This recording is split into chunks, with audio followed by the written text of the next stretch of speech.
Dr. Stone, episode 19, recap. We start with Hyoga being woken up by Tsukasa. They have a little bit of a talk. Then, after the opening credits, we jump straight back to the fight with Hyoga in the village with their katanas. We find out that even with his spear broken, Hyoga was just a distraction in the first place, and that his right-hand woman lit fire to all of the buildings in the village.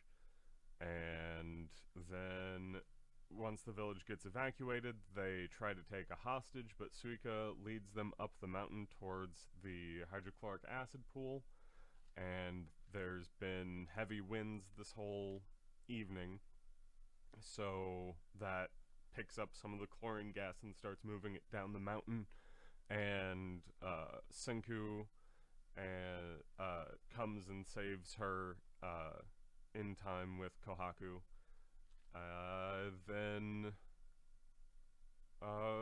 we get to see them rebuild the village, and Senku starts a battle plan and reveals that the next tech project that we're going to be making is cell phones.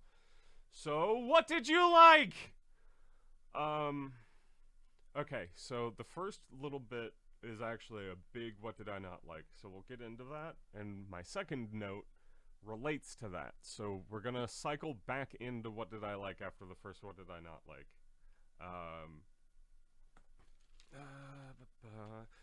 So the philosophical talk at the beginning takes up a large portion of the runtime of this episode for what it is. I like that, but I don't like how we have to just listen to Tsukasa and Hyoga and the one fucking blonde bimbo. I don't like that we just have to listen to their philosophy, but it is good that it's in the show, so I'm going to hark on that a lot. I'm going to really give it the business, but I want it said that I like philosophy in my anime. I like that scene exists. I really like that Sorry Again is there to say this is just as messed up as you're hearing it to be. So, it's a big gold star. I just don't like the subject matter that they're talking about, because it's a very modern idea, and you hear people in America spout this bullshit all the time, and it's awful. Anyways, so let's fast forward to Suika luring all of the bad guys up the mountain. I like it whenever Suika's one of the most brave people in the Kingdom of Science, because she's legitimately, I think, the most brave person, because even in the face of danger and death, she's ready to do what she can to help people. And it's really easy to go into a fight if you're Tsukasa and you know you're gonna win. It's really hard to lure a bunch of meatheads away to save your village if you know that you're going to die if you get caught.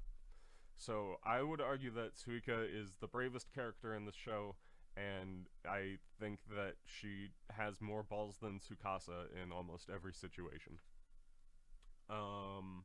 So once she gets up in the tree, and we get this, it's only a few seconds, so it's only really, it can't be more than like 60 frames of animation, but we get a shot of the chlorine gas being blown down the mountain by this wind, and Senku in his full-on backpack mode gas mask is just like standing, bracing himself against the wind, and he has this neat little line about how nature doesn't have any enemies, she's impartial.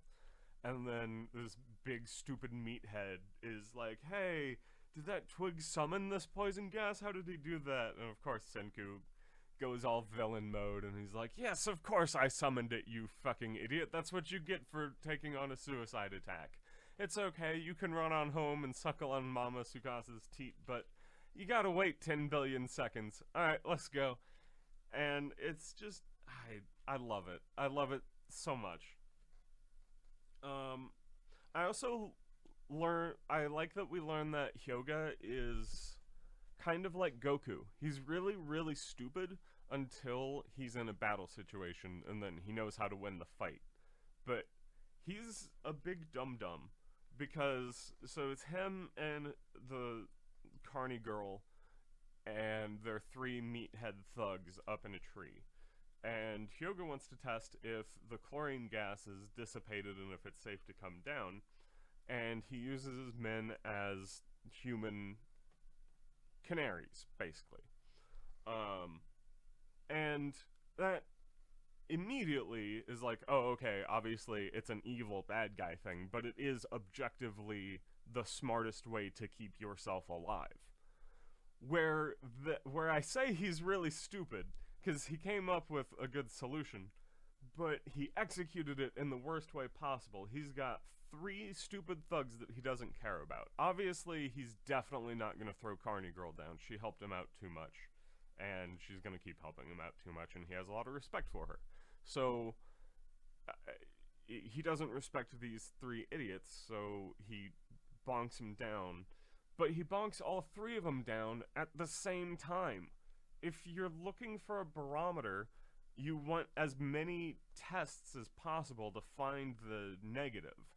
He knocks all three of them down, is left with three positive results all within the same nanosecond, and then he's just stuck in the tree. I don't remember if we see how he gets down in the next few episodes, if he actually does just wait it out until all of the wind is gone. But he could have very easily had three different tests, but he chose to only have one. That's, by my simple, stupid math that I just wrote down from my head, that's reducing his chances of survival by roughly 66%. And they make a show of him being like a mind over muscle type guy when it comes to Tsukasa's army, but I think this scene makes it clear that he is just fighter strategy minded. Like, he's not good. He's not good at problem solving. Okay. Then I also have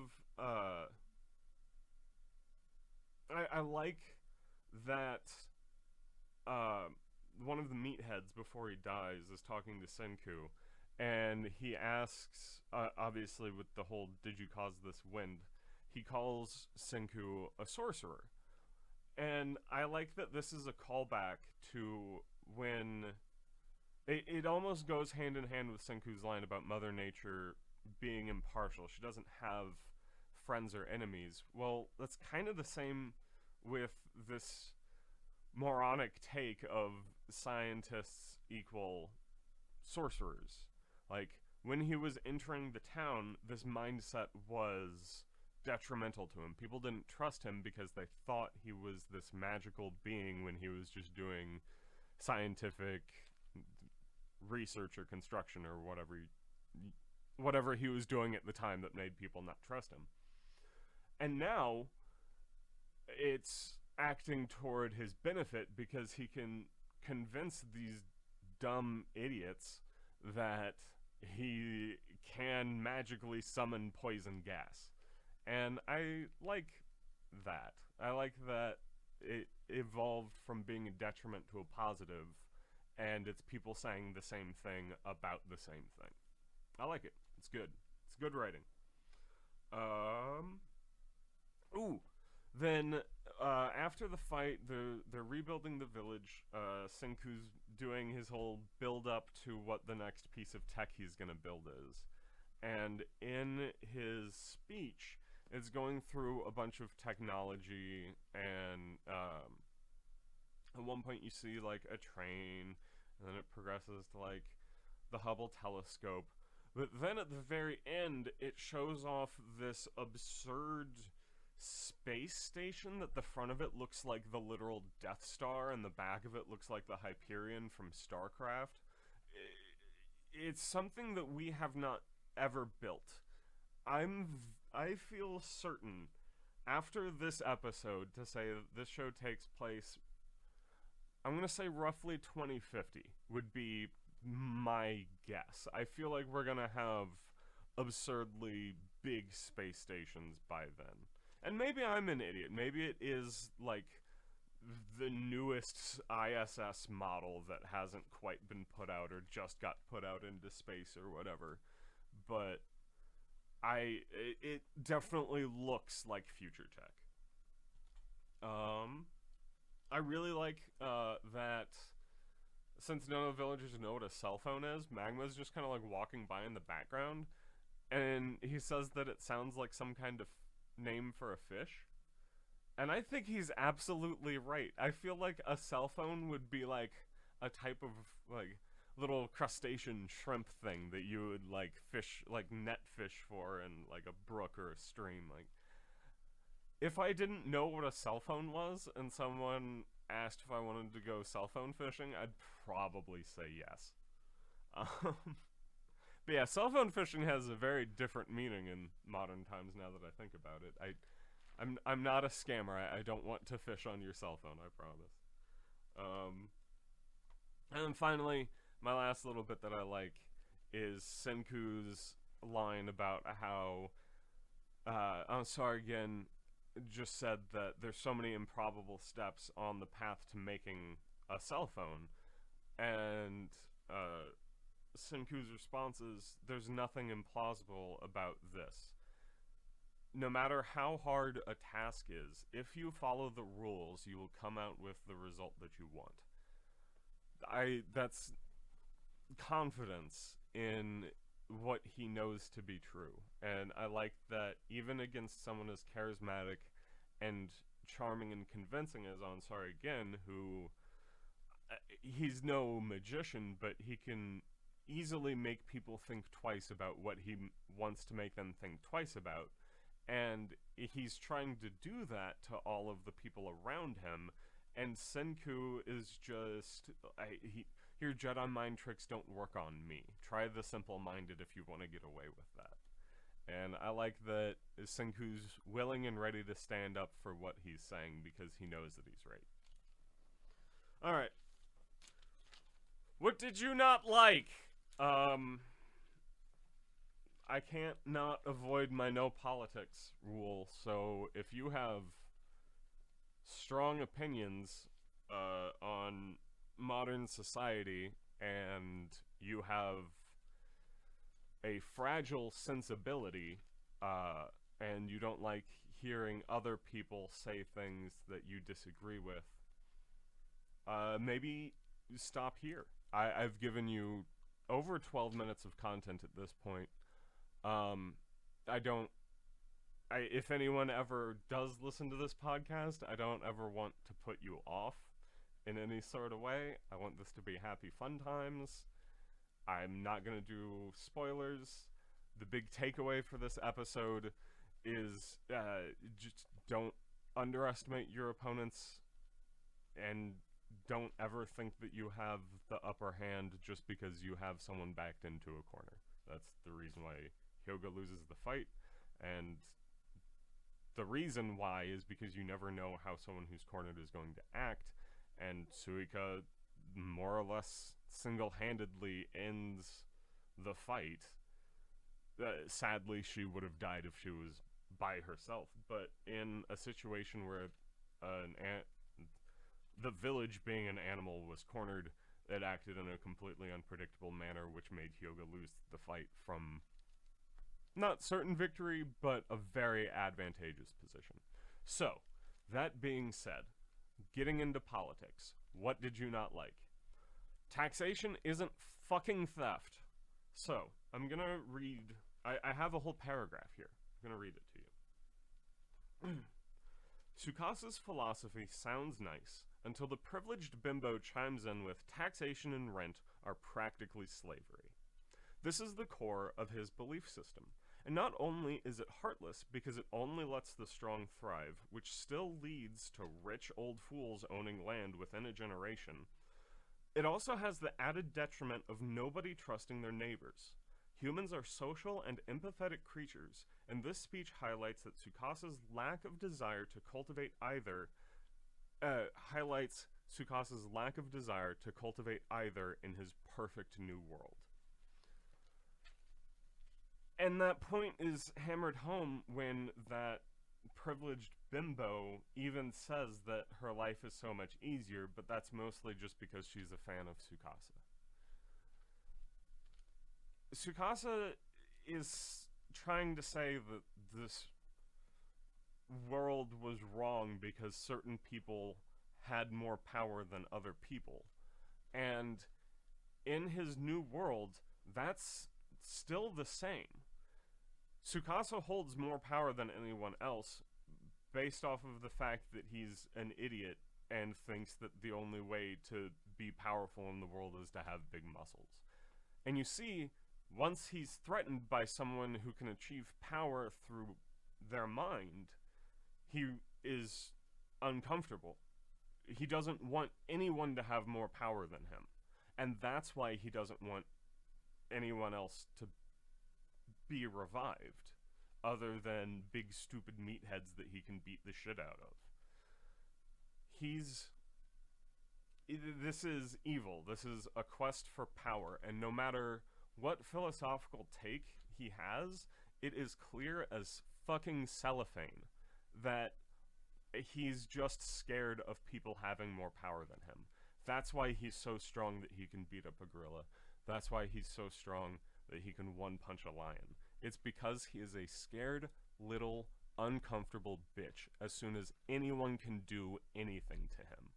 He's a coward, his philosophy is flawed, and all he's trying to do is convince others to be the same weak kid that he used to be. And that he still is. He's still that weak, sniveling kid that couldn't stand up for himself. And he still can't stand up for himself. He doesn't go and seek out if Senku's out there. Maybe he'll get stung by something poisonous. I bet Tsukasa is terrified of spiders. I bet spiders and snakes, the littlest, even mosquitoes, just the littlest itty-bitty things are what Tsukasa is the most afraid of. He's afraid of poison, because that's what can kill him. Sure, he's not afraid of a gorilla, but I bet that he screams like a little tiny bitch as soon as he sees a spider. I bet that if there's a snake in a tree near his cave throne, he doesn't go outside until Hyoga or Ansari Gin or whoever gets rid of that scary beastie. No, Senku's an actual man in this show, and I like that. So, I said that I did have something that I liked about this scene, and that is Ansari Gen is just there in the background to point out that Tsukasa's argument is mediocre at very best, but that his charisma is what's selling it to all of these dumb people. And, I mean, part of it is, sure, now Tsukasa is going to be ruling the world, and if I stay on his good side by not speaking out or saying anything bad about how he's running things, then I'm going to get more power. And I don't know, I like how all of the society that Tsukasa is building undermines his statement. And it's really shown off with the blonde girl about, oh my god, I forgot. We'll get into the whole slavery line here in a minute. I got so busy trash talking this person. Okay. So, no, let's start there.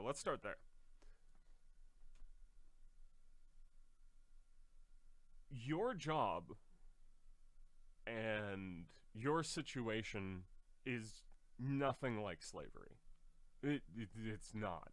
Unless you work in, like, a sweatshop or something. And, admittedly, that does suck. But I'm not talking about, like, overseas politics. I don't follow American politics well enough. I don't know what % of people in other countries are working at actual unlivable wages. I can tell you that shit probably isn't happening to you if you're an American, especially right now. I mean, we've got the whole inflation thing going on, and I think it's really funny how right around the time that McDonald's started hiring teenagers at like $15 an hour, our gas prices and food costs are going up, and that it's really funny how everyone was like, oh, That would not happen. How could that happen? That would never happen. And, oh, hey, look at what's happening. Anyways, no matter what your situation is, no one can legally kill you. No one can legally beat you to death. No one can bring a whip to your workplace and force you to work harder. They might fire you. You might not be able to keep a job if you're a lazy piece of shit and you need to get by on unemployment. And that's not to say anything about people who are actually injured, have mental situations so it's hard for them to find work quickly after, say, their old job got shut down and couldn't help them anymore. That's not the unemployment people that I'm bad-mouthing right here. If you stopped working because unemployment paid better, go fuck yourself. You are awful, you're a piece of shit, and if you're collecting unemployment while working, I hope that you die. I do. You're worthless, you're awful, and there's a particular person that I know that talks about how awful taxes is, holds a job, and collects unemployment. It's amazing. They're the worst person I've ever met. Like, from a mental health perspective, that's the most fucked up thing I've ever seen. And the fact that it's not... no, I'm not going to get into that. But no, the most cancerous, moldy, dead empathy that I've ever seen comes from these people who think that taxes are theft, and because their roads should be built for free, or we don't need to pay teachers, or whatever the through line of thought is. But if you own a car that drives on a public road, which is everyone in America, you're not allowed to say that taxation is theft. They build your roads. If you have a kid or a niece or a nephew or any important young person in your life who, for one reason or another, it's not financially stable to go to a private school, you're not allowed to say that taxation is fucking theft. You're not. If you have an important young person in your life, you need to pay for their private schooling before you can say that people are misusing your taxes. I agree that we should spend less of our taxes on bombing brown people. That's fucked up. We shouldn't be doing that. But at the same time, I want to be able to get places in a timely manner. And I'm glad that if I can't save up enough money to send my child to a private school, which I'm trying to do, I have the fallback of him getting a half-decent education that, whether or not I need to fill gaps in, I don't need to do all of it. This philosophy is very clearly a wrong way of thinking, at least in American society. Whether you have issues about where the money goes, whether you think that the modern livable income is unattainable for people, for average people without a college degree, whether or not you don't like the fact that you're living in a project currently, it's not anything close to slavery. Slaves used to be bought and sold. No one has put a price on your soul. And no one has the power to rip that from your body. You're not a slave. And if you think that you are one of the most fucked in the head people that exists. And you really need to find help. Humans are social and empathetic creatures. We need to live together. And if you can't do that, you need to realign your goals as a human. Maybe living your best life is detrimental to literally everyone around you. And if you living your best life starts losing you things that you don't want to lose because other people can't be around you, fucking change. That's something you have to be able to do. You have to be able to get along with others. One of my biggest concerns as a father is my child being able to connect with other people his age, because he grew up in the middle of the whole corona pandemic. He didn't learn a fantastic amount of social skills at a very young age.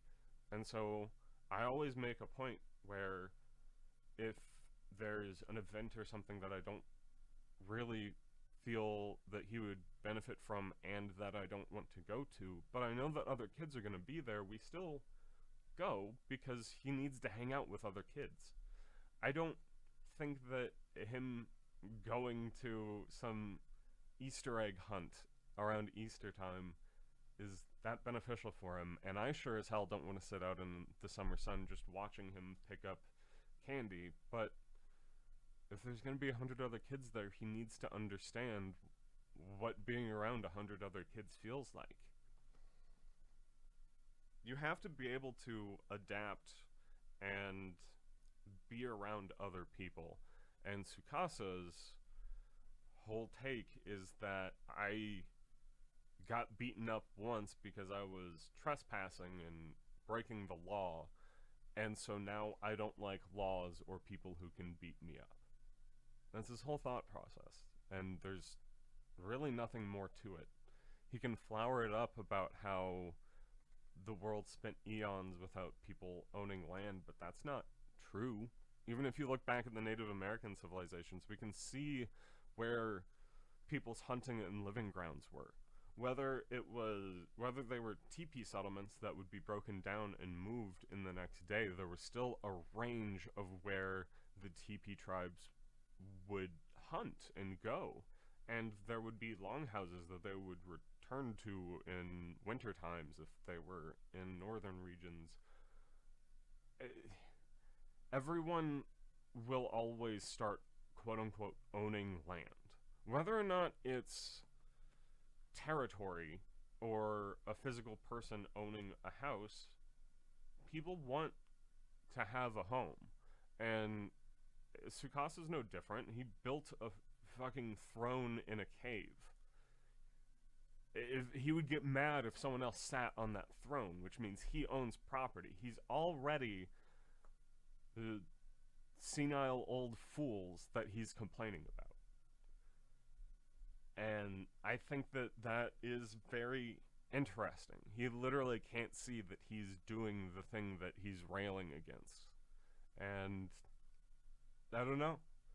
I hate listening to that scene, but I really like how it's written, because there's so many things in the background of his speech and what he's saying that work to undermine what he's saying.